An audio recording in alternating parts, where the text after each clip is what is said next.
Welcome back to the second hour of News Center. And to matters corruption, we have former Sports Cabinet Secretary Hassan Wario and athletics legend Kipchoge Keino have surrendered to the Directorate of Criminal Investigations as ordered by the court.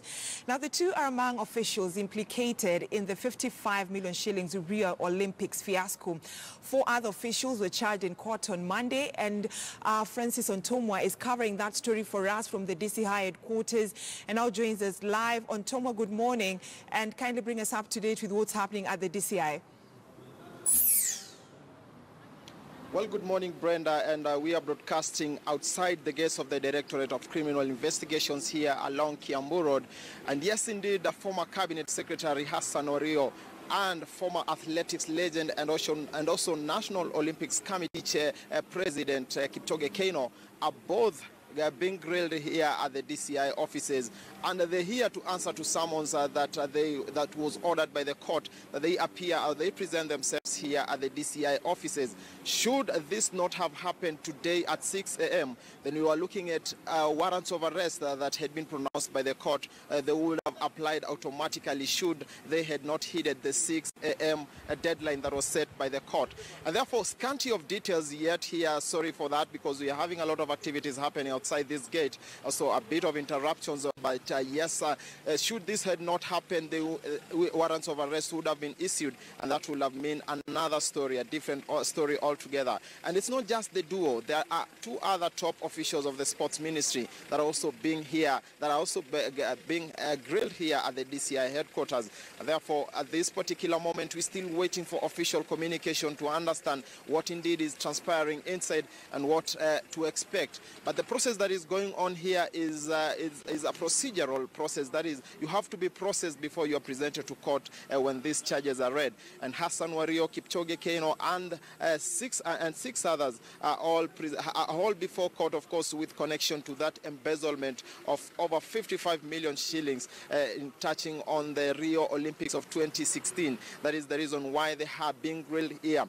Hassan Wario has jetted all the way from Austria, Vienna, Austria. He has come all the way because he's an ambassador there, and therefore he has come here to, of course, answer to these summons. And from here, we expect that the processing of their summons tomorrow for court will be beginning, because tomorrow again in the morning he will be appearing, or the duo will be appearing before Douglas Ogoti, Chief Magistrate at the Anti-Corruption Court. And therefore, flurry of activities already. We are seeing people streaming in here, vehicles moving into the premises, but the farthest that we can be allowed as journalists is just outside the main gate of the DCI headquarters, Brenda.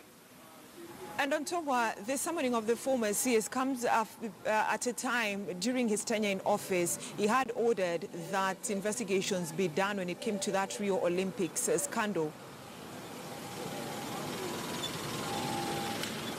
Well, of course, yes, investigations had been ordered. We saw that statement that came from the Office of the Director of Public Prosecution.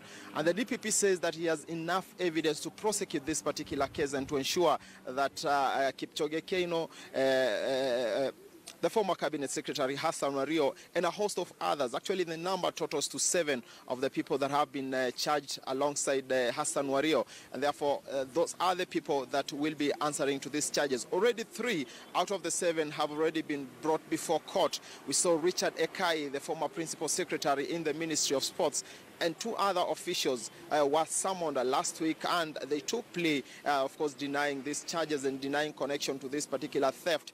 But the Rio Olympics 2016 fiasco is indeed fresh in the minds of Kenyans.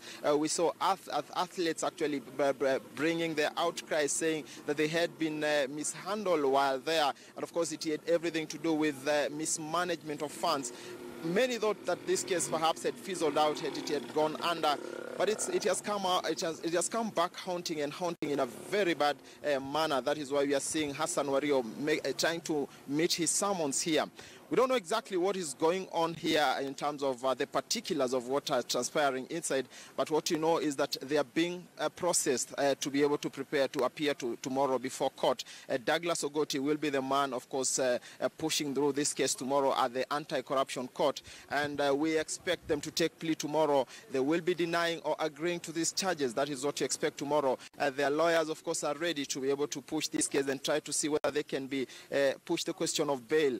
Bail was granted to the three who appeared last time in court, but of course that question will be put afresh. That is touching on Hassan Wario and Kipchoge Keino. The duo are high-profile figures when it comes to matter sports here in the country. And therefore, this particular case is a case that many within the sports sector will be keenly trying to pin their focus and know which way, especially having had evidence indeed that a lot had gone wrong during the Olympic 2016. Antoma, are we looking at a situation whereby this whole 2016 Rio scandal likely to affect the appointment of Hassan Wario as Kenyan ambassador to Austria? Well, already Hassan Wario is serving as the Austria ambassador, and unlike his former principal secretary, that is Richard Ekai, he was just about to take up the new role. He told the court, actually, the last time we were in court, told the court that he had planned to travel on that material day to go and take up the new role. But for Hassan Wario, he has been actually 8 months into his ambassadorial posting in Vienna, Austria. And therefore, this is really denting his image and denting his career as an envoy to Kenya, to that particular country. And as we've been reporting, this is the first time that you are seeing a man of his stature, that is an ambassador working for Kenya in another country, being charged with economic crimes. And this is while in office, that is. And this is the first time that we are seeing this happening. And likely should these charges be taken forward and be proved in court, we are seeing a man losing his seat and also meeting other far-reaching implications as far as the penalties for theft is concerned. And therefore, huge implications, Brenda, and we are expecting to hear what the DCI will have today. And we are also trying to